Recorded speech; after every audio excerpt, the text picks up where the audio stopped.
if you must drink a protein drink, look for a powder that's the plant paradox compliant, something like hemp, algae, or flax-based proteins.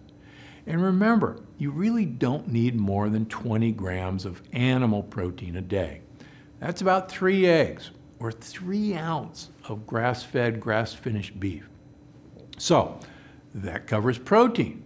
What's the story with carbs? Well, if you've ever been around an endurance athlete before a race, you probably know they're all about carb loading.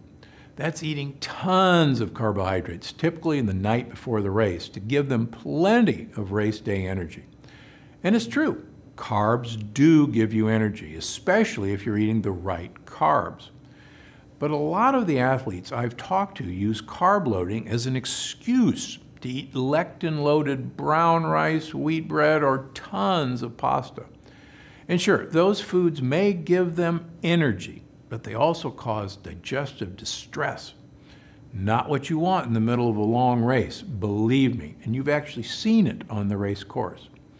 So, if you're a serious athlete, what should you do about carbs? Well, most of the time, it's enough to simply eat a healthy, balanced diet with tons of leafy greens, plant-based protein, and plenty of good fats. We'll get to that fat in a minute. But if you're one of those people who relies on a pre-race or pre-competition carb load, or if you're someone who wants to sustain a hard, taxing workout, go ahead and carb load the night before. Just do me a favor and stick to resistant starch-rich foods.